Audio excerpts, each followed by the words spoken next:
Yes बच्चों,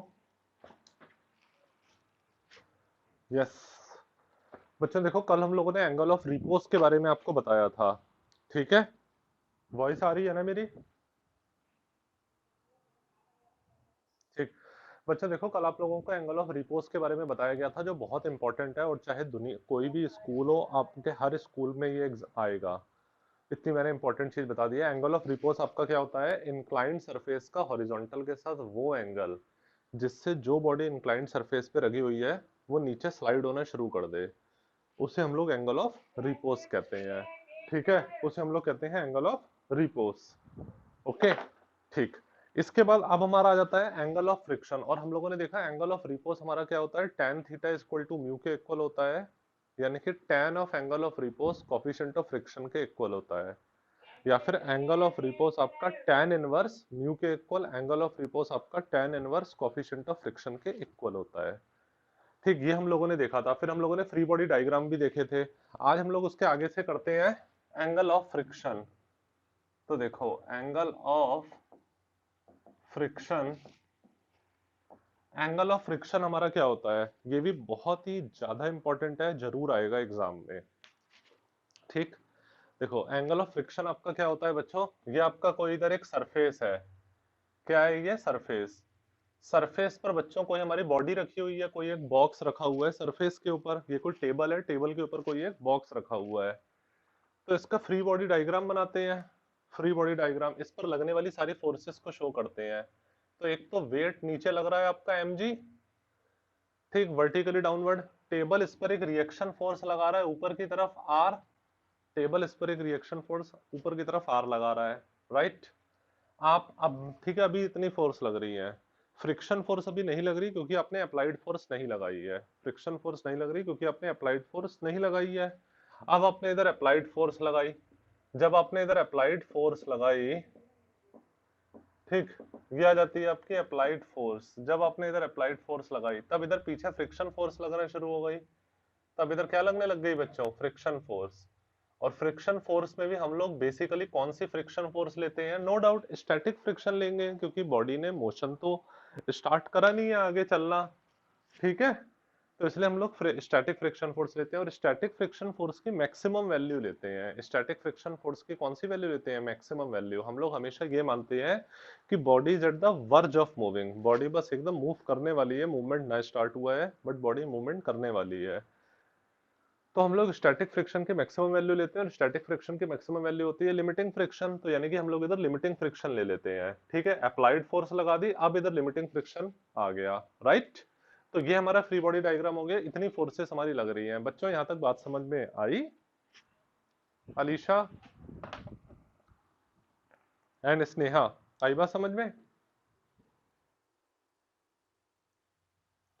ठीक, हाँ हाँ, लो यार बिल्कुल। मैंने ये बताया ये आपका कोई टेबल है, टेबल के ऊपर कोई बॉक्स रखा हुआ है।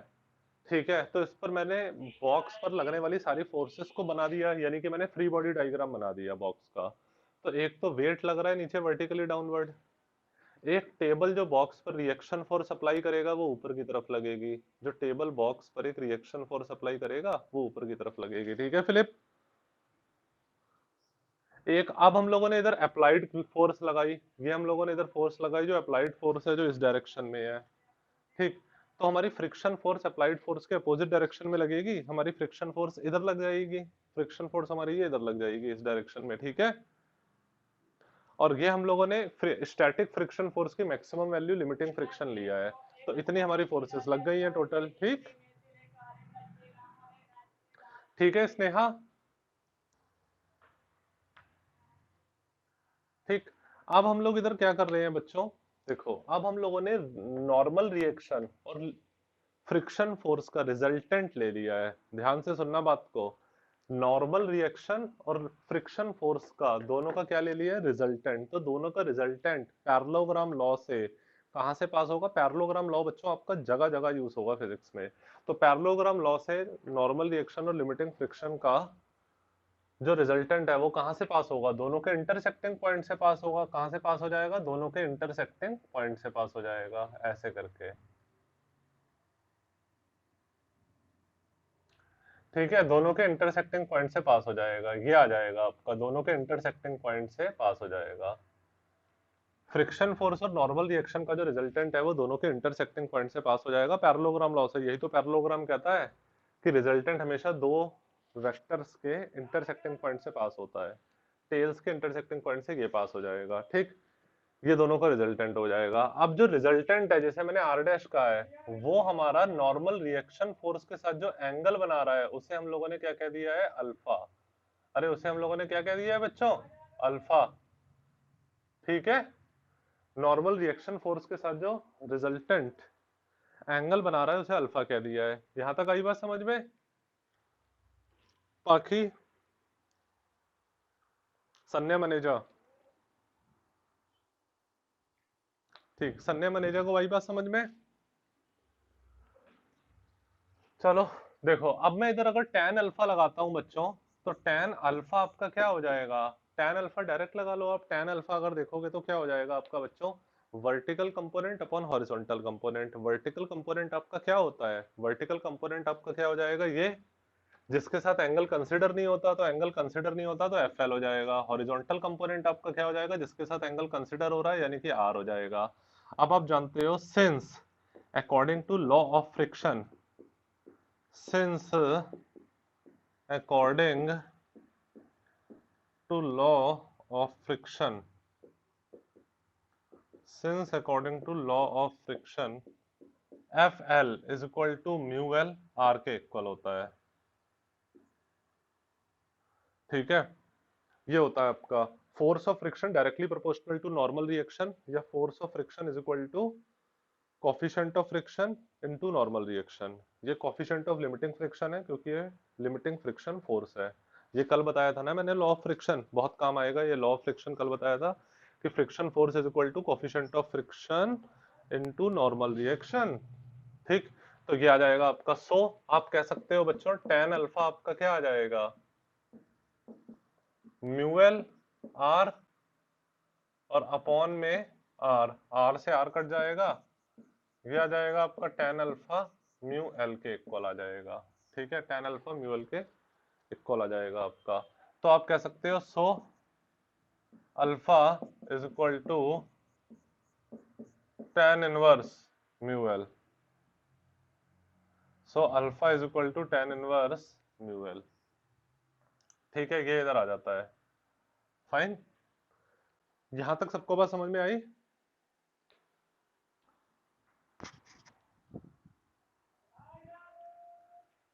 ठीक है, tan अल्फा म्यू एल के इक्वल, यानी कि tan of angle of friction, alpha आपका एंगल ऑफ फ्रिक्शन है, tan of angle of friction जो होता है वो कोफिशिएंट ऑफ फ्रिक्शन के इक्वल होता है। या फिर आप कह सकते हो एंगल ऑफ फ्रिक्शन जो होता है वो tan inverse coefficient of friction के इक्वल होता है। ठीक है, कोफिशिएंट ऑफ फ्रिक्शन के इक्वल होता है। आपको ज्यादा कंफ्यूजन हो रहा है इधर, तो वैसे मैंने इधर जनरल बता दिया है, हम लोग कोफिशिएंट ऑफ लिमिटिंग फ्रिक्शन लेते हैं, तो ऐसी कोई प्रॉब्लम नहीं है, आप इसको केवल एफ कह दो। ठीक है, केवल एफ कह दो। अगर कोई वैसे पूछता है कौन से टाइप का फ्रिक्शन है, तो कोफिशिएंट ऑफ लिमिटिंग फ्रिक्शन है, तो ये हमारा इधर आ जाता है। और आपने कल देखा था कि हमारा थीटा भी इतने के इक्वल था, तो आप कह सकते हो so we can say alpha is equal to theta. अरे यानी कि angle of friction angle of repose के इक्वल होता है, क्योंकि एंगल ऑफ रिपोज भी तो हमारा इतना था, कल आपने देखा था। एंगल ऑफ रिपोज भी हमारा कितना था, इतना ही तो आया था कल। कल एंगल ऑफ रिपोज भी हमारा इतना आया था कि एंगल ऑफ रिपोज जो था tan inverse coefficient of friction, tan of angle of repose is equal to coefficient of friction. तो आप कह सकते हो सो यही हमारा आता है। सो एंगल ऑफ, इसकी इंक खत्म हो गई है लगता है। So angle of friction is equal to angle of repose is equal to angle of repose. ठीक है, तो आपका 3 मार्क्स में क्वेश्चन देखो क्या आता है। आपका 3 मार्क्स में एक हाफरली एग्जाम में क्वेश्चन क्या आता है कि डिफाइन एंगल ऑफ रिपोज, ठीक, and prove that angle of friction is equal to angle of repose. Fine, या फिर 5 मार्क्स में ये क्वेश्चन आ जाएगा, define angle of repose, define angle of friction and prove that angle of friction is equal to angle of repose. तो आपको वो कल वाला डेरिवेशन भी करना पड़ेगा, ये वाला भी डेरिवेशन करना पड़ेगा, तब आपका ये प्रूफ हो जाएगा। यहां तक बात समझ में आती है पाखी?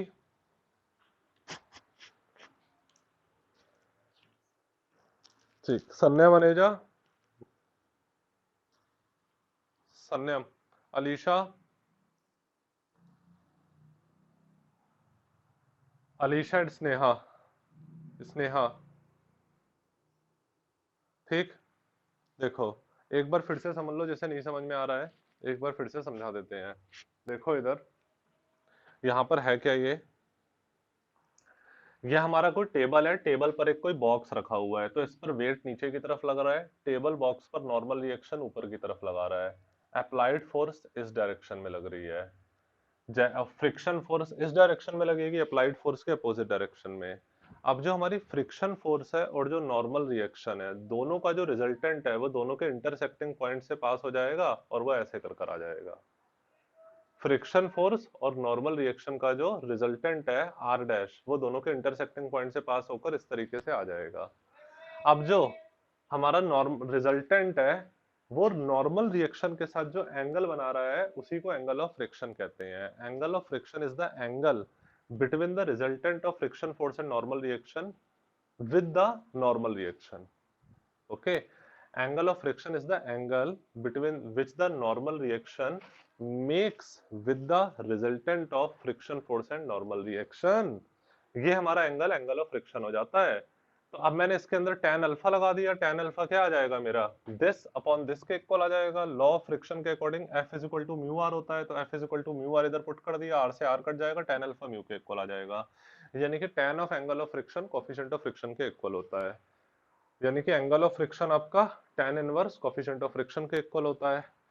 तो कल भी हम लोगों ने यही चीज पढ़ी थी कि theta equal to tan inverse mu, तो मैं कह सकता हूं कि alpha is equal to theta, यानी कि angle of friction angle of repose के इक्वल होता है।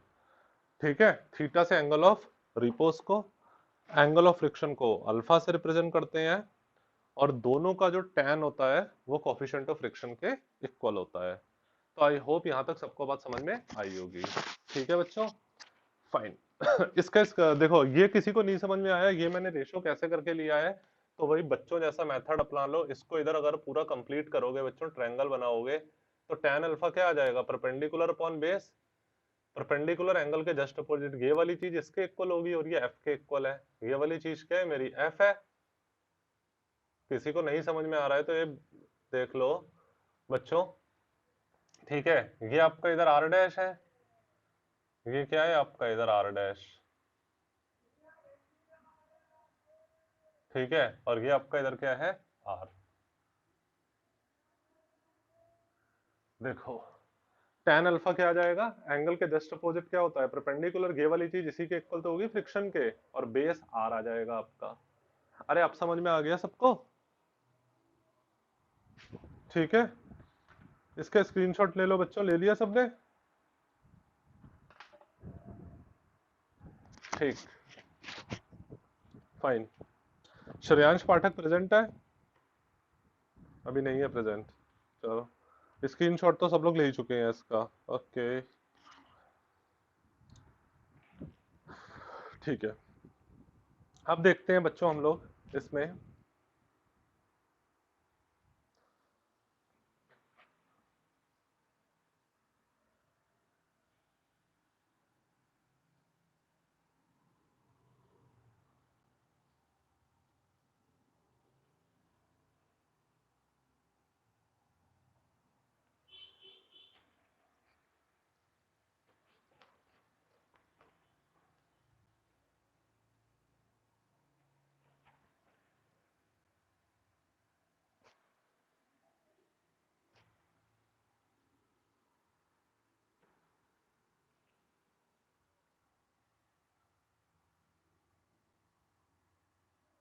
आज नीट का एग्जाम है, आई होप जब 2 साल बाद तुम लोग भी नीट का एग्जाम दोगे तो बहुत अच्छे से दो, जिस एम के साथ तुम लोगों ने साइंस ली है, खास करके बायो के एस्पिरेंट्स, उनका नीट निकले। ठीक, अब देखो हमारे 3 डेरिवेशन होते हैं बच्चों, वो समझो। पहला है हमारा work done in sliding a body, work done in sliding a body over a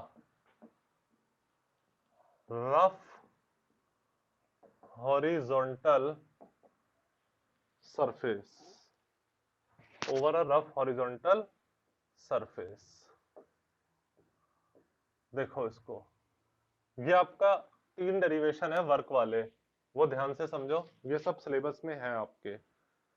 देखो ये बच्चों आपका कोई इधर एक रफ सरफेस है, कैसा सरफेस है, एक रफ सरफेस है, और एक ऐसा है हॉरिजॉन्टल है, मींस इंक्लाइंड नहीं है, हॉरिजॉन्टल है। यहाँ पर एक बॉक्स रखा हुआ है, यहाँ पर क्या रखा हुआ है बच्चों, बॉक्स रखा हुआ है। ठीक है, तो इस पर कौन कौन सी फोर्सेस लग रही है, एक तो इधर वेट लग रहा है इसका नीचे mg, फ्री बॉडी डायग्राम बनाया। एक है टेबल, इस पर नॉर्मल रिएक्शन फोर्स ऊपर की तरफ लगा रहा है आर, नॉर्मल रिएक्शन फोर्स कहाँ लगा रहा है, ऊपर की तरफ लगा रहा है। आपने इधर फोर्स अप्लाई करी, इधर आपने इधर क्या अप्लाई करा, इधर फोर्स अप्लाई करी। जैसे ही इधर फोर्स अप्लाई करी तो इधर फ्रिक्शन फोर्स लग जाएगी, फ्रिक्शन फोर्स लगने लगेगी। अच्छा, अब मगर बच्चों जैसे ही आपने फोर्स अप्लाई करी, वैसे ये मूव करने लगा, और मूव करके यहां से यहां पर पहुंच गया। यहां से कहां पर पहुंच गया बच्चों, यहां पर, यहां से ये पहुंच गया हमारा यहां पर, यहां से यहां पर पहुंच गया। ठीक है, फाइन। तो इसका डिस्प्लेसमेंट देखो कितना हो गया, इसके इस वाले सरफेस का यहां से यहां तक इधर डिस्प्लेसमेंट हो गया। ठीक है, फाइन। ठीक, यहां से यहां तक ये पहुंच गया, और इसने कितना डिस्प्लेसमेंट कर लिया, एस डिस्प्लेसमेंट कर लिया। तो बच्चों जो इधर फ्रिक्शन फोर्स लगेगी वो काइनेटिक फ्रिक्शन ही तो होगा, क्योंकि ये बॉडी मोशन कर रही है, बॉडी स्टेशनरी नहीं है। अरे आपने इधर अप्लाइड फोर्स लगाई जिससे बॉडी यहां से यहां तक डिस्प्लेस कर गई, फाइन। और इसमें क्योंकि रफ सरफेस है, रफ सरफेस है तो फ्रिक्शन होता है, स्मूथ सरफेस पे फ्रिक्शन नहीं होता है, जो चिकना सरफेस होता है उसमें फ्रिक्शन नहीं होता है, जो रफ सरफेस होता है उसमें तो फ्रिक्शन होता है। तो ये फ्रिक्शन फोर्स है, इसमें तो कौन सा फ्रिक्शन फोर्स लगेगा, काइनेटिक फ्रिक्शन। काइनेटिक फ्रिक्शन इसलिए लगेगा क्योंकि बॉडी मोशन कर रही है। तो हमें कितना वर्क करना पड़ेगा यहां से यहां तक बॉडी को डिस्प्लेस करने में, ये हम लोगों को पता करना है। यहां तक बात समझ में आती है स्नेहा?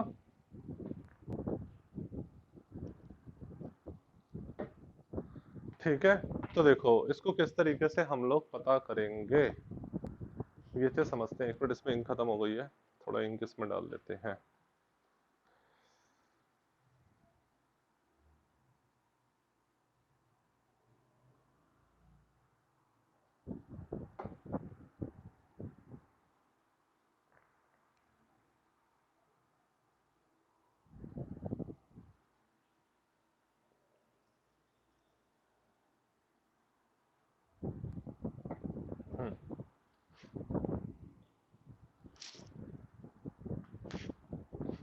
देखो बच्चों, अब इधर देखोगे तो वर्क का फॉर्मूला हमारा क्या होता है, वर्क का फॉर्मूला होता है force into displacement into cos theta, ये वाला हमारा होता है वर्क का फॉर्मूला।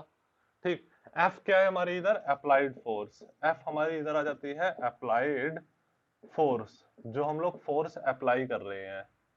और एफ के हमारा इधर क्या आ जाता है, kinetic friction force, kinetic friction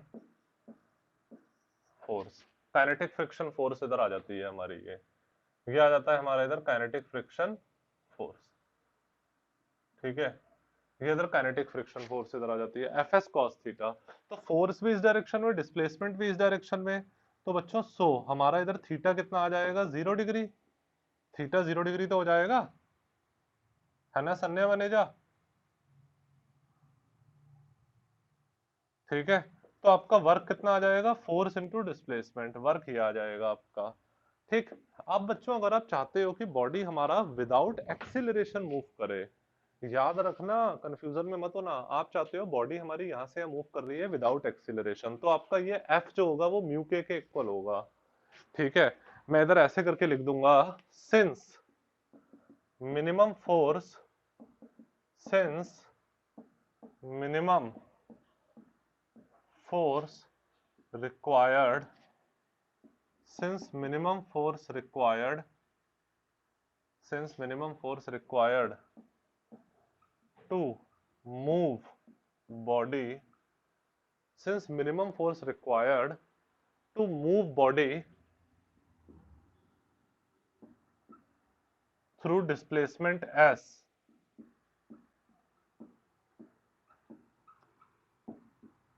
since minimum force required to move body through displacement s, तो वो आपकी मिनिमम, ठीक है, through displacement s without acceleration, through displacement s minimum force required to move body through displacement s without acceleration.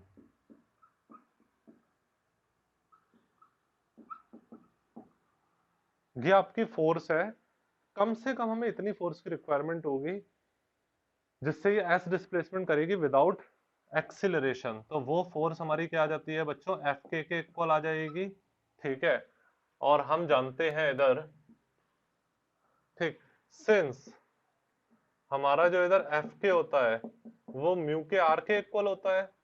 अरे F के क्या होगा, coefficient of kinetic friction into normal reaction के इक्वल होगा, लॉ ऑफ फ्रिक्शन से। So first law of friction ही था ना ये तो हमारा, तो हमारा एफ के आ जाएगा म्यू के आर के इक्वल आ जाएगा। तो आप कह सकते हो 10 आपका जो इधर वर्क होगा, वर्क वो आपका आ जाएगा इधर क्या, म्यू के, कैपिटल एफ की जगह आपने क्या पुट कर दिया, म्यू के आर और एस, ये आपने पुट कर दिया, राइट। अब आप जानते हो बच्चों कि सिंस हमारा जो आर होगा वो एम जी के इक्वल होगा। अरे क्योंकि बच्चों वर्टिकली अपवर्ड और वर्टिकली डाउनवर्ड फोर्सेस तो इक्वल होंगे ना, क्योंकि ब्लॉक ऐसे ऐसे तो मूव कर नहीं रहा है, तो इसलिए जो अपवर्ड फोर्स है वो डाउनवर्ड फोर्स के इक्वल होगी, नॉर्मल रिएक्शन वेट के इक्वल होगा। तो आप कह सकते हो देयरफॉर आपका जो वर्क होगा वो किसके इक्वल आ जाएगा, म्यू के आर की जगह एम जी और इधर आ जाएगा एस, म्यू के एम जी एस के इक्वल आ जाएगा आपका वर्क। आपका वर्क इधर क्या आ जाएगा, म्यू के आर की जगह इधर आ जाएगा एम जी, इधर आ जाएगा एस। यहां तक आती है बच्चों बात समझ में सबको?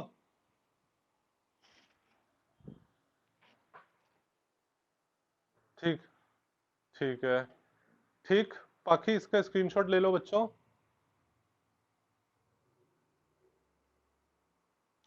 ले लिया सबने स्क्रीनशॉट? ठीक, ये आपका इधर आ जाता है, सिंपल है कि देखो अगर हम लोग इससे ज्यादा फोर्स लगा देंगे तो ये एक्सीलरेट करने लग जाएगा, अगर कैपिटल एफ इससे ज्यादा हो जाएगा तो ये एक्सीलरेट करने लग जाएगा। हम चाहते हैं ये एक्सीलरेट ना करे, यूनिफॉर्म स्पीड के साथ यहाँ से हम मूव करें, तो ये वाली फोर्स इसके इक्वल होगी, ठीक। तो म्यू के आर ये होता है, तो एफ की जगह म्यू के आर लगा दिया, आर की जगह एम जी लगा दिया, तो म्यू के एम जी एस ये आ जाता है आपका, ठीक। इसका सब लोगों ने ले लिया ना स्क्रीनशॉट? फाइन, ठीक। अब देखो बच्चों आपका नेक्स्ट डेरिवेशन आ जाता है, ये वाला अपनी कॉपी में जरूर नोट कर लेना है, ऐसे का ऐसा ही सारी इंपॉर्टेंट चीज मैंने लिखवा दी है, बहुत इंपॉर्टेंट है ये।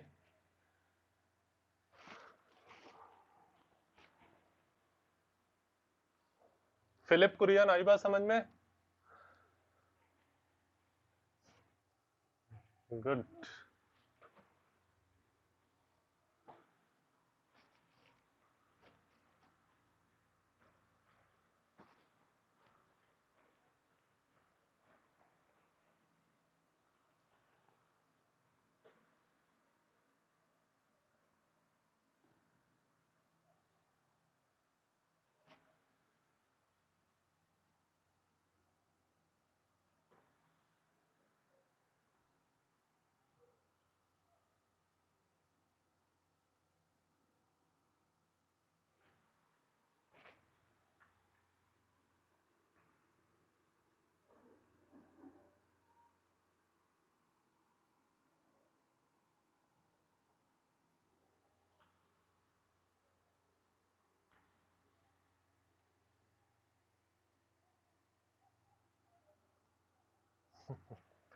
नेक्स्ट इधर आ जाता है बच्चों, आपका नेक्स्ट डेरिवेशन है motion of body down a rough inclined plane.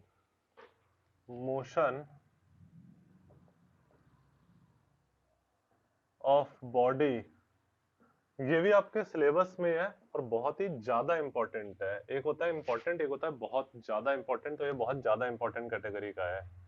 याद रखना, motion of body down a rough inclined surface कह दो, रफ इंक्लाइंड सरफेस कह दो या प्लेन कह दो।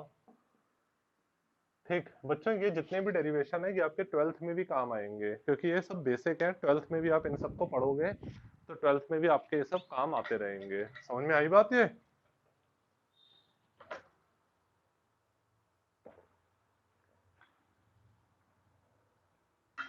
देखो, इसको जब आप देखोगे तो ऐसे करके कह सकते हो बच्चों, ये देखो, ये आपका एक सरफेस है, ये आपका इधर इंक्लाइंड सरफेस है। कैसा सरफेस है बच्चों? Inclined surface. ठीक है, ये एक अभी तक तो हॉरिजॉन्टल सरफेस था, अब आपका रफ इंक्लाइंड सरफेस है। मतलब इंक्लाइंड है जो हॉरिजॉन्टल के साथ थीटा एंगल बना रहा है। अरे हॉरिजॉन्टल के साथ कितना एंगल बना रहा है? थीटा एंगल बना रहा है। और रफ है यानी कि इसमें फ्रिक्शन है। ये एक इधर बच्चों रखा हुआ है, कोई एक बॉक्स रखा हुआ है। क्या रखा हुआ है इधर? कोई एक बॉक्स। ठीक है, ये इधर एक कोई बॉक्स रखा हुआ है। फाइन, अब इस बॉक्स का मैं फ्री बॉडी डायग्राम बना दे रहा हूं। ठीक है अलीशा, फ्री बॉडी डायग्राम इस बॉक्स का मैं बना रहा हूं। तो इस बॉक्स का फ्री बॉडी डायग्राम बनाओगे तो देखो, इस पर लगने वाली सारी फोर्सेस को शो कर दो। इस पर लगने वाली सारी फोर्सेस को शो करोगे। एक तो इसका वेट लग रहा है नीचे की तरफ mg। अरे जब इस पर लगने वाली सारी फोर्सेस शो करोगे तो इसका एक तो वेट mg नीचे की तरफ लगेगा, vertically downward. Normal reaction force जो होगी वो ऊपर की तरफ लगेगी, जिसे n कह दो। जिसे मैंने क्या कह दिया है? n कह दिया है। n कह दो या r कह दो, कुछ भी कह दो। तो मैंने इसे n कह दिया है, नॉर्मल रिएक्शन फोर्स। ये हमारी नॉर्मल रिएक्शन फोर्स है जो ऊपर की तरफ लग जाएगी। इज इट क्लियर बच्चों? नॉर्मल रिएक्शन फोर्स जो होगी परपेंडिकुलर टू द सरफेस ऐसे करके ऊपर की तरफ लग जाएगी। ठीक है, ये आपके नॉर्मल रिएक्शन फोर्स इधर आ जाएगी। ठीक, अच्छा, ये दो फोर्सेस तो हो गई हमारी। अब बच्चों देखो हमारा क्या होगा। देखो इसके अंदर ये हमारा इधर आ जाता है। अब मैंने देखा इसको नीचे की तरफ एक्सटेंड कर लिया। अलीशा बात समझ में आई है? ठीक है स्नेहा। हम्म, देखो मैंने इसे नीचे की तरफ एक्सटेंड करा ऐसे डॉट डॉट करके, इसे नीचे की तरफ एक्सटेंड करा डॉट डॉट डॉट डॉट करके। तो ये थीटा, ये 90 है। ये वाला एंगल कितना हो जाएगा स्नेहा बताओ? ये थीटा है 90, ये कितना आ जाएगा? 90 माइनस थीटा आ जाएगा। हाँ, ये 90 माइनस थीटा आ जाएगा। थीटा ये 90, तो ये 90 माइनस थीटा, टोटल 90 है। ये वाला एंगल टोटल तो 90 है ना। ये 90 माइनस थीटा, तो ये कितना आ जाएगा संयम? थीटा। ये वाला एंगल कितना आ जाएगा? थीटा। यानी कि जितना, हाँ, जितना इंक्लाइंड सरफेस हॉरिजॉन्टल के साथ एंगल बना रहा है उतना ही एंगल यहाँ पर आ जाएगा, ये थीटा। ठीक है, उतना ही एंगल वेट का नॉर्मल रिएक्शन को पीछे की तरफ एक्सटेंड करोगे तब बनता है। अब आपका जो वेट है वो इधर रिजॉल्व हो जाएगा। वेट क्या हो जाएगा आपका? रिजॉल्व हो जाएगा परपेंडिकुलर टू इंक्लाइंड सरफेस और along the inclined surface. Perpendicular to inclined surface और along the inclined surface angle आपका रिजॉल्व हो जाएगा। वेट रिजॉल्व हो जाएगा। जहां पे एंगल बन रहा होता है वहां पे आपका आ जाएगा cos component, mg cos theta. वहां पर आपका कॉस कंपोनेंट आ जाएगा। अरे वेट को रिजॉल्व कर लो ना, परपेंडिकुलर टू इंक्लाइंड सरफेस जहां पे एंगल बनता है वहां पे कॉस कंपोनेंट, और जहां पे एंगल कंसिडर नहीं हो रहा है वहां पे साइन कंपोनेंट आपका आ जाएगा। तो ये आपका क्या आ जाएगा इधर? mg sine theta, mg sine theta. ठीक है, जहां पे एंगल बन रहा है वहां पे कोसाइन कंपोनेंट, जहां पे एंगल कंसिडर नहीं वहां पे साइन कंपोनेंट इधर आ जाएगा। वहां पर आ जाएगा आपका साइन कंपोनेंट। टेल के अलोंग रिजॉल्व हो गया। तो वेट आप, अब हमें mg से कोई मतलब नहीं है क्योंकि mg स्प्लिट हो चुका है, परपेंडिकुलर टू इंक्लाइंड सरफेस और पैरेलल टू इंक्लाइंड सरफेस। यहां तक आई बात समझ में? ठीक है बच्चों, अभी हमारा, हम लोगों ने बाय डिफॉल्ट हम लोग ये मानते हैं, बाय डिफॉल्ट हम लोगों ने ये माना हुआ है कि सिंस हमारा जो थीटा है, ठीक है, एंगल ऑफ इंक्लाइंड सरफेस जो है वो एंगल ऑफ रिपोज से ज्यादा है। मतलब बाय डिफॉल्ट हम लोग ये मानते हैं कि angle of inclined surface, angle of inclined surface, angle of inclined surface, ये हमारा ज्यादा है एंगल ऑफ रिपोज से। क्या हो गया? ठीक। बाय डिफॉल्ट हम लोग इधर बच्चों ये मानते हैं कि हमारा angle of, since by default ये मानते हैं हम लोग कि हमारा जो थीटा है एंगल ऑफ इंक्लाइन सरफेस वो एंगल ऑफ रिपोज से ज्यादा है। जब ये एंगल ऑफ रिपोज से ज्यादा होगा तो हमें कोई फोर्स नहीं लगानी पड़ेगी, अपने आप नीचे स्लाइड करने लग जाएगा। अरे बच्चों इमेजिन करो, इमेजिन कर पा रहे हो, जब हमारा एंगल जो है ये 60 डिग्री का एंगल होगा, angle of inclined surface angle of repose से ज्यादा है, तो हमें कोई फोर्स नहीं लगानी पड़ेगी, ये अपने आप नीचे खिसकने लग जाएगा, अपने आप नीचे खिसकने लग जाएगा। बात समझ में आ रही है मैं क्या कहना चाह रहा हूँ? जैसे ये है, ठीक है, ये हमारा इतना ज्यादा एंगल पर ऐसे करके है, ये अभी आप जहाँ यहाँ पर कोई भी चीज रखोगे अपने आप नीचे आने लग जाएगी ना, वो अपने आप नीचे आने लग जाएगी, है ना? ये ऐसे कर कर है अगर आपका, तो इधर कोई चीज रखोगे तो वो अपने आप नीचे आने लग जाएगी, ठीक है? ठीक ठीक, फाइन। अब देखो तो angle of inclined surface angle of repose से आपका ज्यादा है, तो ये अपने आप नीचे आने लग जाएगा। तो मोशन आपका इधर हो रहा है, तो फ्रिक्शन फोर्स कहाँ लगेगी आपकी? इधर। फ्रिक्शन फोर्स आपकी इधर ही तो लग जाएगी बच्चों, फ्रिक्शन फोर्स इधर लगेगी क्योंकि मोशन इधर हो रहा है। नेट मोशन आपका कहाँ हो रहा है? इधर हो रहा है, जो क्या होगा? मास इनटू एक्सीलरेशन के इक्वल होगा। नेट फोर्स आपकी इधर लगेगी ना, मास इनटू एक्सीलरेशन, और आपका इधर फ्रिक्शन फोर्स लगेगी। अभी हम लोगों ने इधर कोफिशिएंट ऑफ लिमिटिंग फ्रिक्शन ले लिया है, क्योंकि अभी हम लोग ये देख रहे हैं body is at the verge of moving, not actual moving, body is at the verge of moving, तो हम लोगों ने लिमिटिंग फ्रिक्शन फोर्स ले लिया है। ओके, और ये हमारा इधर मास इनटू एक्सीलरेशन है, नेट फोर्स। अब देखोगे इसके अंदर, तो आप ऐसे करके सबसे पहले कह सकते हो सिंस, सबसे पहले तो आप इधर कहोगे सिंस जो आपका एन होगा वो किसके इक्वल आ जाएगा? mg cos थीटा के इक्वल आ जाएगा। अरे एन आपका mg cos थीटा के इक्वल आ जाएगा बच्चों। देखो mg से तो कोई मतलब नहीं है, इंक्लाइंड सरफेस को देखो तो अपवर्ड फोर्स डाउनवर्ड फोर्स के इक्वल, इंक्लाइंड सरफेस में इधर अपवर्ड फोर्स क्या लग रही है? एन mg cos थीटा के इक्वल होगा। और अगर आप देखोगे इसके अंदर, ये तो आपका vertical vertical perpendicular to inclined surface है, ये आपने क्या देखा है? Perpendicular to inclined surface, perpendicular to inclined surface आपने ये देखा है। अब आप देखते हो अगर इधर पैरेलल टू इंक्लाइंड सरफेस अगर देखते हो, पैरेलल टू इंक्लाइंड सरफेस, तो पैरेलल टू इंक्लाइंड सरफेस अगर आप देखते हो बच्चों, तो आपका क्या आ जाएगा? नेट फोर्स जो होगी वो क्या आ जाएगी?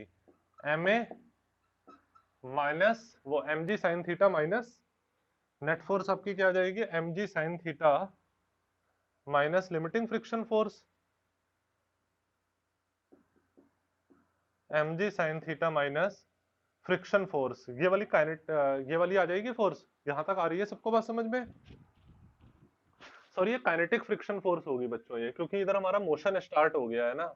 जब मोशन स्टार्ट हो जाता है तो काइनेटिक आ जाता है, जब मोशन नहीं होता तब तक लिमिटिंग होता है। तो अभी हमारी यही तो आ जाएगी, क्या आ जाएगा बच्चों? एम जी sine theta minus kinetic friction force, क्योंकि नीचे खिसकना शुरू कर दिया है इसने, तो इधर काइनेटिक फ्रिक्शन फोर्स आ जाएगी। क्यों स्नेहा, यहाँ तक आई बात समझ में?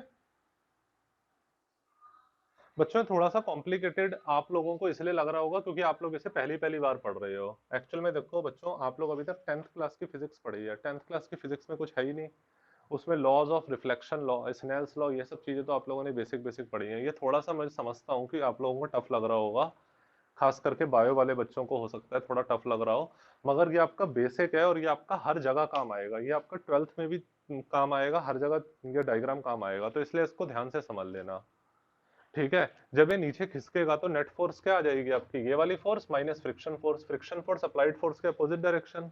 ये जो नीचे खिसकेगा ये वेट के साइन कंपोनेंट की वजह से नीचे खिसकेगा, वेट के साइन कंपोनेंट की वजह से नीचे खिसकेगा, तो अप्लाइड फोर्स इधर, फ्रिक्शन फोर्स इसके अपोजिट डायरेक्शन में इधर होगी जो मोशन को अपोज करेगी। काइनेटिक फ्रिक्शन फोर्स होगी क्योंकि मोशन स्टार्ट हो गया है। तो नेट फोर्स क्या आ जाएगी? This force minus this force, ठीक है? Parallel to inclined surface, this force minus this force, mg sin theta minus F k, ये नेट फोर्स।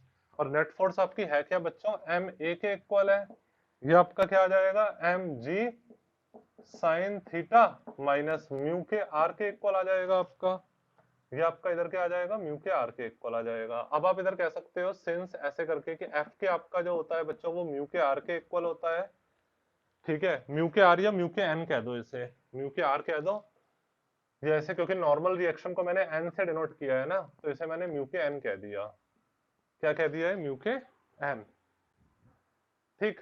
और आपका एन किसके इक्वल है बच्चों, आप जानते हो, इधर इधर अभी आपने देखा कि एन किसके इक्वल है, mg cos थीटा के इक्वल है, तो इसे आप कह सकते हो म्यू के एन की जगह mg cos थीटा के इक्वल है। अरे यहां तक बच्चों बात समझ में आ रही है, ये चीज समझ में आई, एन की जगह mj cos थीटा लिख दिया, सो ठीक। तो एम ए क्या आ जाएगा, थोड़ा सा नई चीज पढ़ रहे हो इसलिए देखो, ये आ जाएगा आपका एम जी साइन थीटा माइनस, ठीक है, म्यू। ओह किसका कॉल आ रहा है ये,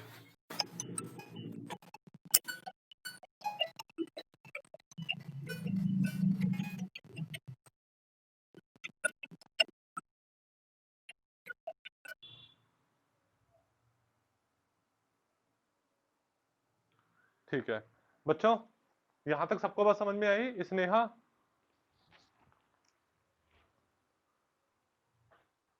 ठीक। तो आपने इधर क्या लिख दिया, एफ के की जगह बच्चों इधर क्या लिख दिया आपने, म्यू के एम जी कॉस थीटा, ठीक है, एफ के की जगह आपने इधर ये पुट कर दिया म्यू के एम जी कॉस थीटा, इसे फिर अभी आप एफ के ही रहने दो, क्योंकि इसके बाद हम लोग इधर डायरेक्ट ये लिख दे रहे हैं, ये आ जाएगा आपका एफ के, ठीक। एफ के ये आ जाएगा आपका कितना, एफ के की जगह म्यू के एम जी कॉस थीटा, ये आ जाएगा आपका, ठीक। ये आपकी इधर नेट फोर्स आ जाती है, नेट फोर्स हमारी एक तरीके से ये आ जाती है, इसे मैं लिख सकता हूं इस तरीके से, this is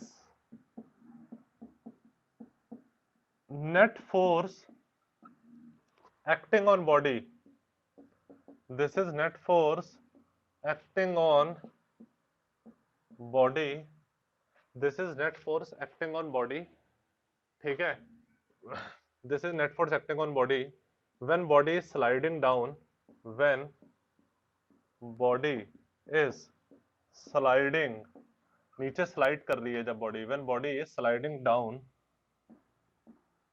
uh rough inclined surface,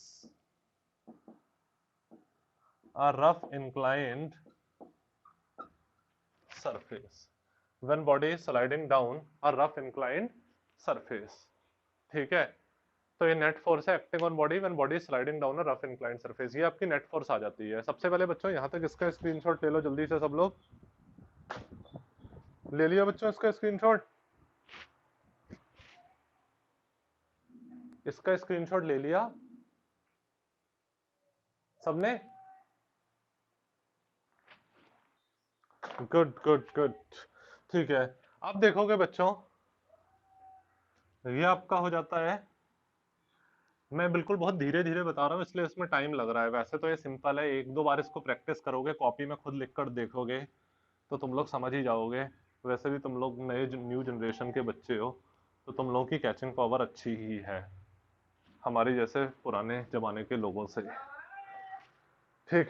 तो ये हमारा इधर आ जाता है रफ इंक्लाइंड सरफेस, ये आ जाता है। अब बच्चों इसके अंदर मैंने इधर क्या कर लिया, इसके आगे से कंटिन्यू कर रहा हूं मैं, एम ए, ये हमारा एम इधर आ जाता है, इधर आ जाता है, अच्छा एम जी को यहां से कॉमन ले लेता हूं, यहां से मैंने एम जी को कॉमन ले लिया है, यहां से मैंने इधर ले लिया है एम जी को कॉमन, तो ये आ जाएगा sign theta minus mu k cos theta, ये आ जाएगा, तो m से m कट जाएगा तो आपका एक्सीलरेशन कितना आ जाएगा g, इधर आ जाएगा आपका कितना sign theta minus mu k cos theta, ठीक है, ये आपका इधर आ जाएगा, ओके,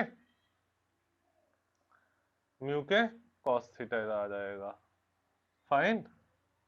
एक्सेलरेशन आपका क्या आ जाएगा इधर बच्चों, g sine theta, g bracket में sign theta minus mu k cos theta, ये आपका एक्सेलरेशन आ जाएगा, this is acceleration acting on body when body is sliding down a rough inclined surface, this is acceleration, ये आपका आ जाता है this is acceleration, ये आपका एक्सीलरेशन आ जाता है ऑफ बॉडी, यहीं पर सारे नोट्स बन जाएंगे आपके, यहीं पर मैं सारी चीजें लिख दे रहा हूं ना, इसलिए this is acceleration of body when body is sliding down a rough inclined surface, a rough inclined surface. यहां तक आती है बच्चों बात समझ में? ठीक है, यहां तक आती है बात समझ में? ठीक है, फाइन बच्चों, यहाँ तक सब लोगों को बात, फाइन, यहाँ तक सब लोगों को बात समझ में आती है, बहुत ही ज्यादा अच्छी बात है। अब इसके बाद हम लोग इधर ये देखते हैं, एक मिनट, ये अभी हमें वर्क निकालना है, वर्क अभी नहीं निकला है, अभी हमें निकालना है वर्क। ये तो हम लोगों ने फोर्स और एक्सीलरेशन निकाल लिया है। अब मैं इधर देख लेता हूँ, आपका सारे केसेस में इसी के अंदर कंप्लीट कराता हुआ चल रहा हूँ। देखो इसके बाद आ जाता है आपका ये एक्सीलरेशन आ जाता है इसका, ठीक। इसके बाद आपका आ जाता है if surface is smooth, if surface is smooth, अगर आपका सरफेस बच्चों स्मूथ होता है, that is coefficient of kinetic friction कितना आ जाएगा आपका? 0। अगर आपका सरफेस स्मूथ होगा यानी कि उसमें फ्रिक्शन होगा ही नहीं, फ्रिक्शन लेस होगा, तो आपका कोफिशिएंट ऑफ काइनेटिक फ्रिक्शन 0 हो जाएगा। तो आप कह सकते हो 10। तो आपका एक्सीलरेशन कितना आ जाएगा बच्चों? इधर देखोगे तो जी साइन थीटा के इक्वल आ जाएगा। एक्सीलरेशन इधर जी साइन थीटा के इक्वल ही तो हो जाएगा। अरे एक्सीलरेशन कितना आ जाएगा बच्चों? जी साइन थीटा के इक्वल, जी साइन थीटा म्यू के तो 0 हो गया आपका, ठीक है, ठीक। अब देखो सो वर्क, हाँ सो वर्क डन अगर आप देखोगे तो वर्क डन का फॉर्मूला हमारा क्या होता है बच्चों? वर्क डन का हमारा फॉर्मूला क्या होता है? एफ एस कॉस थीटा, ठीक है। सिंस देखो अप्लाइड फोर्स इस डायरेक्शन में, डिस्प्लेसमेंट इस डायरेक्शन में, तो आपका सिंस थीटा इधर आ जाएगा 0 डिग्री और कॉस थीटा इधर आ जाएगा 1। सो जो आपका इधर वर्क होगा वो कितना आ जाएगा? एफ एस के इक्वल आ जाएगा। अब अगेन इधर आप देखोगे,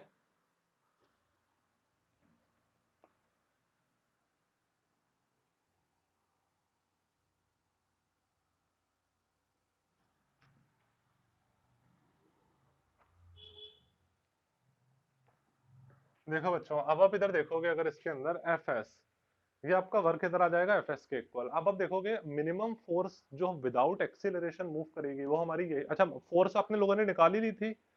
अरे बच्चों अप्लाइड फोर्स आप लोगों की यही तो आई थी, अप्लाइड फोर्स आप निकाल चुके हो। एम क्या आए थे आपकी अप्लाइड फोर्स? एम जी, और ब्रैकेट में क्या था आपका? Sign theta minus mu k cos theta, यही तो था, ठीक। और आपका ये एस है, ठीक। एस आपका है क्या? अगर ये आपका ए है, ये आपका बी है, ये सी है, तो बॉडी हमारी इस तरीके से गिर रही है ना बच्चों, जब जब बॉडी हमारी गिर रही है तो ए सी हमारा एस है। सिंस जो ए सी है वो हमारा इधर क्या है? एस के इक्वल है, ठीक है। इधर लिख देता हूं ये चीज कि सिंस जो AC है वो हमारा इधर S के इक्वल है, तो आपका वर्क ये आ जाएगा। नेट फोर्स हम लोगों ने निकाली थी बच्चों, कितनी आई थी? mg ब्रैकेट में sign theta minus mu k cos theta, ये आ जाएगा S, ये हमारी इधर आ जाएगी वर्क। यहां तक आती है बच्चों सबको बात समझ में? ठीक है, किसी ये हमारा नेटवर्क निकल आया। एग्जाम में जितना पूछा जाए उतना निकालना, अगर एक्सीलरेशन पूछा जाए तब निकालना, फोर्स पूछी जाए तब निकालना, डायरेक्ट वर्क आए तो डायरेक्ट वर्क निकाल देना। यहां तक आती है सबको बात समझ में?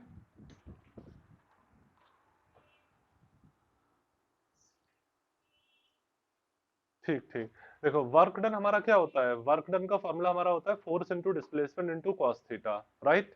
अब देखो डिस्प्लेसमेंट हमारा क्या हो रहा है, एक तरीके से हम ये मान के, ये तो मैंने इसको बीच में बनाया है, बट देखा जाए तो हम ये मान के चल रहे हैं कि ये जो बॉक्स है वो यहाँ से यहाँ तक खिसक रहा है, ये जो बॉक्स है वो हमारा स्लाइड कर रहा है, यहाँ से यहाँ तक स्लाइड कर रहा है, सी से ए तक।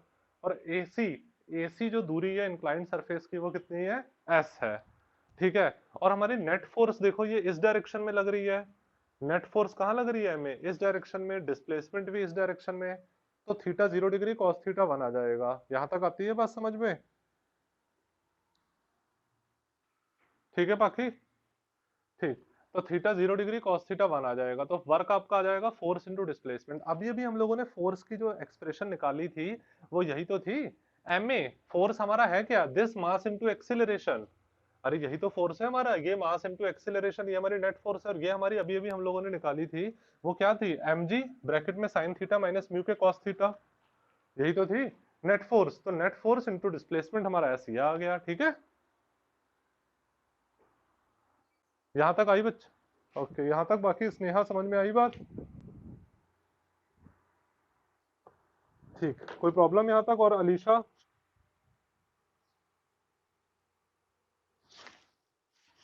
ठीक है, यहाँ तक सब लोगों को बात समझ में आ जाती है। वेरी गुड, बहुत ज्यादा अच्छी बात है ये तो।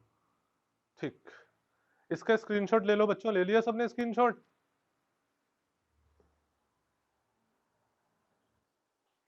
ठीक, अनंजय और श्रेयांश पाठक ज्वाइन हो चुके हैं क्या? नहीं ज्वाइन हुए हैं? ठीक है चलो, यहाँ तक सब लोगों ने। अब एक लास्ट डेरिवेशन और करा देता हूँ, जिससे आज 3 डेरिवेशन का कोटा कंप्लीट हो जाएगा।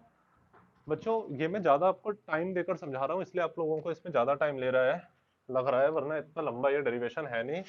और दूसरी चीज, जितना मैं समझा रहा हूँ, अगर आप कोई प्रॉब्लम हो नोट्स बनाने में, कोई प्रॉब्लम हो, तो आप वीडियो देखो। आपको सबसे अच्छी फैसिलिटी इसमें क्या मिल रही है? ठीक है, लाइव पढ़ने की बात अलग होती है, मगर आपको नोट्स बनाने में कोई प्रॉब्लम हो तो वीडियो देखो। हर वीडियो डेली रिकॉर्ड होकर आपके व्हाट्सएप में दे दी जाती है, तो वीडियो देखो तो और अच्छे से कॉन्सेप्ट क्लियर होगा।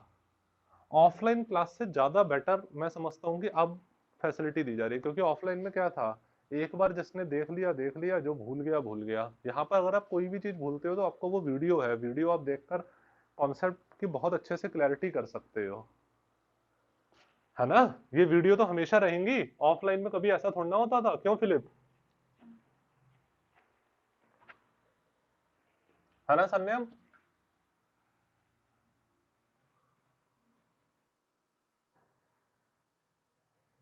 है ना अलीशा? वो है ना अलीशा एंड स्नेहा? तो इसलिए बच्चों अपनी, हाँ, वीडियोस वगैरह देखकर कॉन्सेप्ट क्लियर करो। अब चलो देखो, लास्ट डेरिवेशन एक कर रहे हैं, ये भी बहुत इंपॉर्टेंट है। इसके बाद कल से फ्रिक्शन वगैरह के ऊपर न्यूमेरिकल्स करवा देंगे।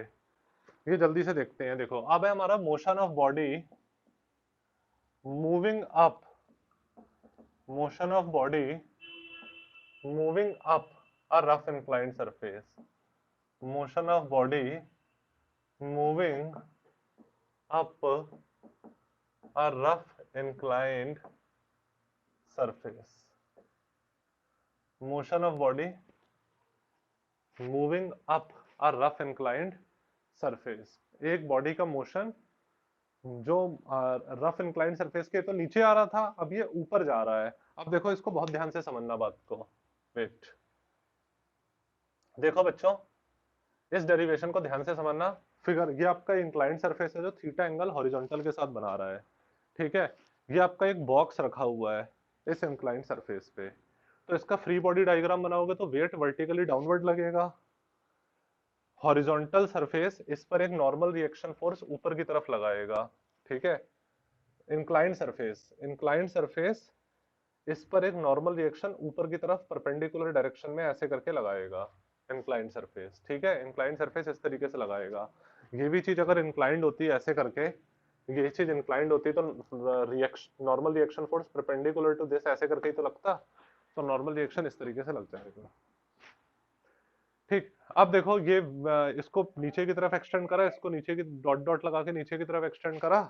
ये थीटा है, ये 90 है, तो ये कितना आ जाएगा इसमें? हाँ 90 माइनस थीटा, टोटल 90 है, ये 90 माइनस थीटा, तो ये संयम कितना आ जाएगा? थीटा संयम, ये आपका टोटल 90, 90 माइनस थीटा, तो ये 90 आ जाएगा। सिंपल है, वेट रिजॉल्व हो जाएगा आपका, mg इधर आ जाएगा, mg cos थीटा इधर आ जाएगा, mg sin थीटा। यानी कि weight perpendicular to inclined surface और parallel to inclined surface resolve हो जाएगा। जहां पे एंगल बन रहा है वहां पे कॉस कंपोनेंट, जहां पे एंगल नहीं बन रहा वहां पे साइन कंपोनेंट, ठीक है? तो अब हमारा perpendicular to inclined surface weight हमारा बिखर चुका है, mg से कोई मतलब नहीं है, क्योंकि perpendicular to inclined surface mg cos थीटा आ गया, parallel to inclined surface mg sin थीटा आ गया, ठीक है? अब ये ऊपर की तरफ जा रहा है, और देखो अब ये कहां जा रहा है बच्चों? बच्चों अब ये जा रहा है हमारा कहां? ऊपर की तरफ। अब बच्चों देखो, ऊपर अपने आप तो जाएगा नहीं, अगर आपको इसे ऊपर मूव कराना है तो आपको कुछ फोर्स लगानी पड़ेगी ना। एक बात सुनो यार, ये नीचे तो अपने आप आ जाएगा, क्योंकि mg sin थीटा ऑलरेडी नीचे लग रहा है, वेट का sine component already parallel to inclined surface नीचे लग रहा है, तो ये नीचे तो अपने आप आ जाएगा। बट ऊपर अगर इसे पहुंचाना है, ए से सी तक इसे पहुंचाना है ऊपर, तो आपको उसके लिए अप्लाइड फोर्स लगानी पड़ेगी। आपको उसके लिए क्या करना पड़ेगा? अप्लाइड फोर्स लगानी पड़ेगी, है ना? तभी ये ऊपर जा पाएगा। यहां तक सबको बात समझ में आई? यहां तक आती है सबको बात समझ में? बताओ स्नेहा। ठीक है, तो आपको इधर अप्लाइड फोर्स लगानी पड़ेगी तभी ये ऊपर जा पाएगा। अब जब आप अप्लाइड फोर्स लगा रहे हो इस डायरेक्शन में, अप्लाइड फोर्स का लगा रहे हो इस डायरेक्शन में, तो फ्रिक्शन बताओ हमारा कहां पे लगेगा? बताओ स्नेहा, फ्रिक्शन कहां लगेगा हमारा?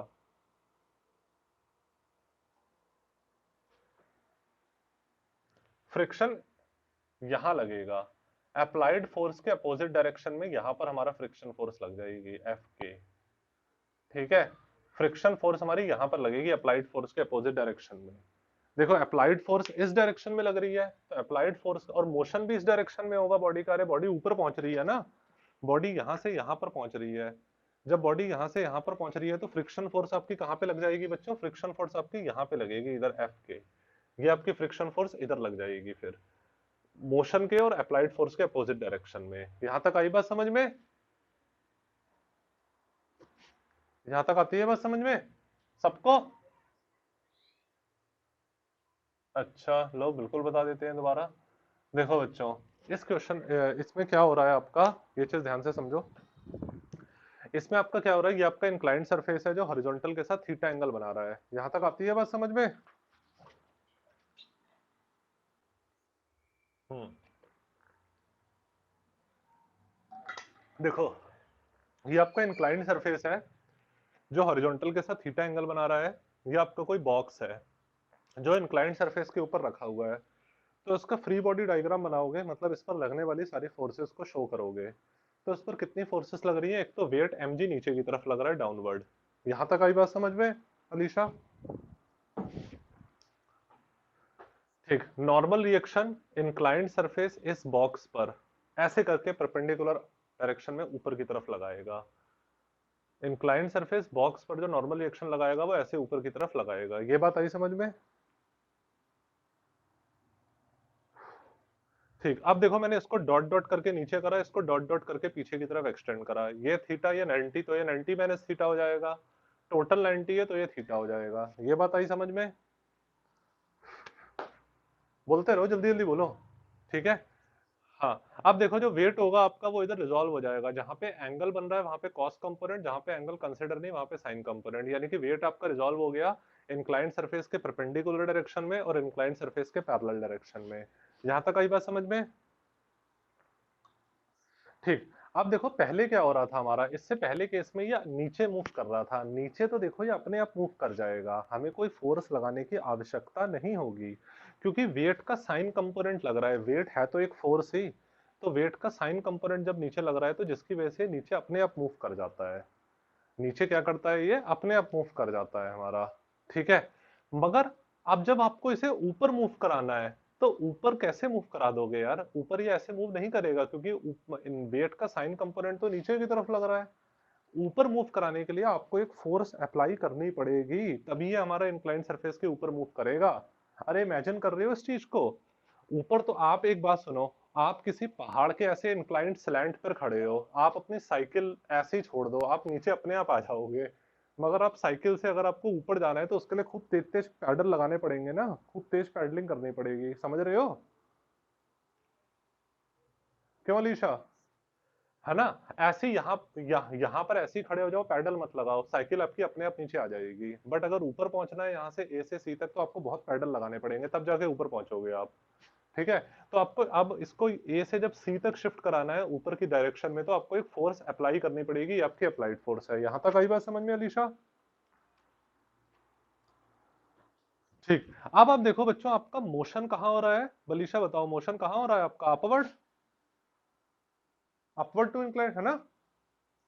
मोशन ऊपर की तरफ हो रहा है, अप्लाइड फोर्स ऊपर की तरफ लग रही है, तो फ्रिक्शन फोर्स कहां लगती है? अप्लाइड फोर्स के अपोजिट डायरेक्शन में, तो फ्रिक्शन फोर्स नीचे की तरफ लग जाएगी। फ्रिक्शन फोर्स कहां लग जाएगी? नीचे की तरफ लग जाएगी। ठीक है, यहां तक आई बात समझ में? ठीक है, बस यही चीज मैंने बताई है। और आप आ गया, कॉन्सेप्ट क्लियर हो गया? आप कोई प्रॉब्लम? चलो ठीक, अप्लाइड फोर्स इधर लग रही है, वेट का साइन कंपोनेंट तो हमारा ज्योमेट्री की वजह से इधर लग रहा है। और क्योंकि अप्लाइड फोर्स ऊपर की तरफ, मोशन बॉडी का ऊपर की तरफ, तो फ्रिक्शन फोर्स उसके अपोजिट डायरेक्शन में नीचे की तरफ लग जाएगी। ये हमारा पूरा कॉन्सेप्ट था इतना। ठीक है, अब हम बस इसके अंदर करते हैं डेरिवेशन। अब देखते हैं बच्चों, तो हमें वर्क निकालना है, motion of body moving up a rough inclined surface. तो सबसे पहले हम लोग देख लेते हैं बच्चों, परपेंडिकुलर टू इंक्लाइंड सरफेस। जब परपेंडिकुलर टू इंक्लाइंड सरफेस बच्चों हम लोग देखेंगे, परपेंडिकुलर टू इंक्लाइंड सरफेस जब आप देखोगे, तो आपका बच्चों एन जो होगा वो किसके इक्वल होगा, एम जी कॉस थीटा के इक्वल होगा।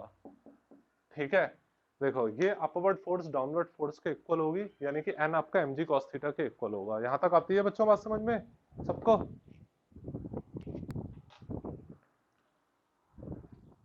ठीक है, फाइन। एक मिनट, इसमें इंक पता नहीं बड़ी जल्दी जल्दी क्यों खत्म हो जाती है इतना।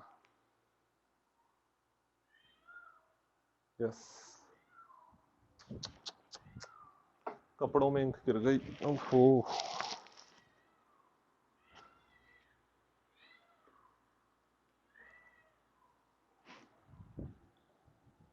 यस। देखो एन आपका एम जी कॉस थीटा के इक्वल हो जाएगा। अब आप देखोगे, अगर पैरेलल टू इंक्लाइंड सरफेस अगर आप देखते हो, ये मैंने पैरेलल टू इंक्लाइंड सरफेस जब आप देखोगे, तो पैरेलल टू इंक्लाइंड सरफेस में बच्चों आप देखोगे तो आपका जो मिनिमम फोर्स होगी जिससे ये ऊपर जाए वो आपकी क्या होगी? अगर आप देखते हो मिनिमम फोर्स रिक्वायर्ड, इसमें भी हम लोग यही बात कह देंगे, minimum force required, minimum force required so as to move, minimum force required so as to move the body up an incline, ठीक है, up, so as to move the body up an inclined surface,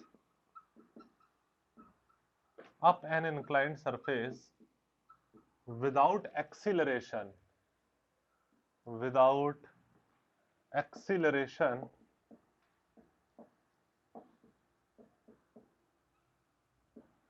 without acceleration। देखो वो हमारी क्या हो जाएगी, minimum force required so as to move the body up an inclined surface without acceleration. अगर हम चाहते हैं कि ये वाली जो बॉक्स है ये हमारा इंक्लाइंड सरफेस के ऊपर मूव करे विदाउट एक्सीलरेशन, ये वाला बॉक्स हमारा इंक्लाइंड सरफेस के ऊपर मूव करे विदाउट एक्सीलरेशन, यूनिफॉर्म स्पीड के साथ मूव करे, ठीक है, देन हमारा जो F होगा बच्चों वो किसके इक्वल होगा, ये F इसके इक्वल होगा, मिनिमम फोर्स इसके। अगर ये F इससे ज्यादा हो जाएगा तो एक्सीलरेट करके मूव करने लग जाएगी। हम चाहते हैं एक्सीलरेट करके मूव ना करे, तो ये F जस्ट इसके इक्वल होना चाहिए। तो F आपका इधर आ जाएगा mg sign theta plus kinetic friction force के इक्वल, क्योंकि मोशन हो रहा है इसलिए काइनेटिक फ्रिक्शन फोर्स। यहां तक आई बात समझ में सबको? अलीशा, स्नेहा, पाखी, सन्यम एंड फिलिप, ठीक है, फिलिप। चलो देखते हैं बच्चों, ये देखो आपका जो एफ के होता है, सिंस आप जानते हो लॉ ऑफ फ्रिक्शन से जो एफ के होता है आपका कोफिशिएंट ऑफ काइनेटिक फ्रिक्शन, वो किसके इक्वल होता है, म्यू के एन के इक्वल होता है। एफ के जो होता है वो म्यू के एन के इक्वल ही तो होता है। और आप ये भी जानते हो इधर, तो आप कह सकते हो सो एफ के किसके इक्वल होगा आपका, म्यू के इक्वल, और एन किसके इक्वल हो जाता है, आप यहाँ पे देख रहे हो एम जी कॉस थीटा के इक्वल। किसके इक्वल होता है आपका, एम जी कॉस थीटा के इक्वल, राइट। तो आप कह सकते हो इधर 10, आप इधर कह सकते हो जो F होगा वो आपका किसके इक्वल आ जाएगा, इधर इधर आ जाएगा आपका mg sine theta, mg sine theta, ठीक, और प्लस म्यू के mg कॉस थीटा, ठीक है। F के म्यू के n के इक्वल, या फिर F के इधर आ जाएगा कितना, म्यू के mg कॉस थीटा के इक्वल, ठीक। तो अब आप देखोगे ये आपकी इधर फोर्स आ जाएगी, ये आपकी इधर आ जाएगी, this is minimum force, this is the, ये आपकी फोर्स इधर आ जाती है। यहां तक आती है सबको बात समझ में? ठीक है, चलो ठीक बच्चों, ये आपके इधर सेकंड इक्वेशन मैंने इसको कह दिया। अब आप इधर कह सकते हो, इधर फोर्स को क्या लिख सकते हो, मास इनटू एक्सीलरेशन। फोर्स को इधर मास इनटू एक्सीलरेशन लिख सकते हो, क्योंकि हमारा मोशन ऊपर की तरफ हो रहा है ना। अब मोशन कहाँ हो रहा है, ऊपर की तरफ, तो फोर्स को मास इनटू एक्सीलरेशन लिख दिया। ये आपका क्या आ जाएगा, एम जी साइन थीटा प्लस म्यू के एम जी कॉस थीटा। ठीक है, प्लस म्यू के एम जी कॉस थीटा। तो m a m g, bracket में इधर आपने लिख दिया क्या, sine theta plus mu k cos theta plus mu k cos theta. M a इधर आपने एम जी को कॉमन ले लिया, ब्रैकेट में sign theta plus mu k cos theta लिख दिया। तो एम से एम आपका कट जाएगा, तो एक्सीलरेशन आपका क्या आ जाएगा, जी, ब्रैकेट में इधर आ जाता है आपका क्या, sine theta plus mu k cos theta. यहां तक आ जाती है बच्चों बात समझ में सबको, ये आपका एक्सीलरेशन आ जाएगा। ये आपका एक्सीलरेशन आ जाता है, इसे मैंने थर्ड इक्वेशन लिख दिया। Acceleration of body moving up a rough inclined surface, this is acceleration of body moving up a rough inclined surface. यहां तक आती है बच्चों बात समझ में सबको? अरे यहां तक आती है सबको बात समझ में? ठीक है। अरे इसका स्क्रीनशॉट ले लो बच्चों, ले लिया सबने इसका स्क्रीनशॉट? ठीक है, ये आपका एक्सीलरेशन आ गया। अब आप इधर वर्क डन देखोगे, तो वर्क डन आपका क्या आ जाएगा बच्चों, इन सारे डेरिवेशन को आज अपनी कॉपी में जरूर लिख लेना। अगर आज अपनी कॉपी में इन सारे डेरिवेशन को नहीं लिखोगे तो गारंटी से आपको कुछ भी समझ नहीं आएगा, क्योंकि ये ऐसे डेरिवेशन है, जब तक बच्चा इसे खुद नहीं करेगा इसे कुछ समझ नहीं आएगा। इसमें पूरी हमारी एक तरीके से मैथ्स और फिजिक्स का कॉन्सेप्ट लग रहा है। अब आप देखते हो बस खत्म होने वाली है, तो आप कह सकते हो सो वर्क डन आपका कितना आ जाएगा। वर्क डन का फॉर्मूला क्या होता है बच्चों, आपका एफ एस कॉस थीटा होता है।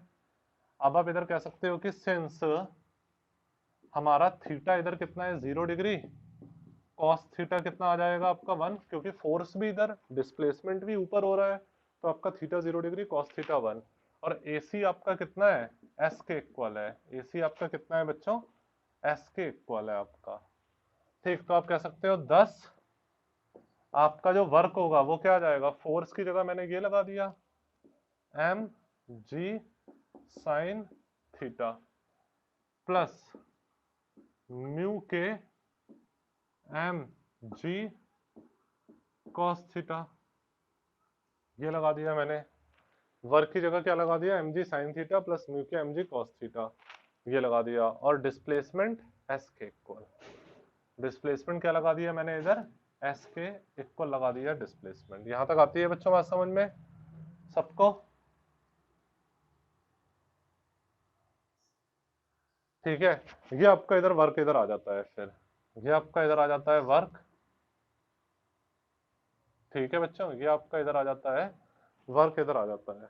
फाइन, एम जी साइन थीटा प्लस म्यू के M G cos theta, force की जगह लगा दिया और फिर इधर इनटू डिस्प्लेसमेंट एस कर दिया, तो ये आपका इधर वर्क आ जाएगा। यहां तक आई सबको बात समझ में?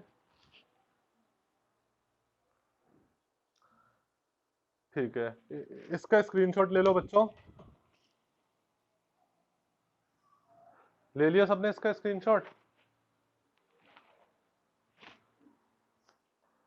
ठीक है, ये बच्चों आज हम लोगों ने 3 डेरिवेशन देखो करे। आज हम लोगों ने करा कि वर्क डन टू, एक तो हम लोगों ने एंगल ऑफ फ्रिक्शन के बारे में पढ़ा, यानी कि 4 चीजें पढ़ी। एंगल ऑफ फ्रिक्शन के बारे में पढ़ा, फिर हम लोगों ने पढ़ा कि हमें कितना वर्क करना पड़ता है to move a body in rough horizontal surface. Rough horizontal surface पे मूव कराने के लिए बॉडी में कितना वर्क करना पड़ता है। Inclined surface, rough inclined surface में बॉडी के नीचे मूवमेंट में कितना वर्क करना पड़ता है और बॉडी के ऊपर मूवमेंट में कितना वर्क करना पड़ता है। फिर हम लोगों ने एंगल ऑफ फ्रिक्शन पढ़ा, जो कि फ्रिक्शन फोर्स और नॉर्मल रिएक्शन के नॉर्मल।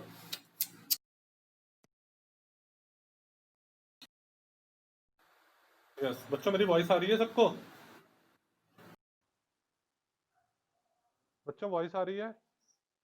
ठीक ठीक, देखो देखो जल्दी से, किसी की कॉल आ गई थी, 1 मिनट जल्दी से देखो बच्चों। उसके बाद हम लोगों ने देखा कि हाँ ठीक, एंगल ऑफ फ्रिक्शन हमारा क्या होता है। एंगल ऑफ फ्रिक्शन हमारा होता है कि फ्रिक्शन फोर्स और नॉर्मल रिएक्शन के रिजल्टेंट का नॉर्मल रिएक्शन के साथ जो एंगल बनता है, वो हमारा एंगल ऑफ फ्रिक्शन होता है। Angle of friction angle of repose के इक्वल होता है। फिर हम लोगों ने ये 3 डेरिवेशन करे। यहाँ तक बच्चों बात समझ लेना, बहुत काम आएंगे आपकी लाइफ में। तो वंस अगेन ये सबको, स्नेहा समझ में आई बात? पाखी, सन्या, मनेजा, सबको बात आई बात समझ में?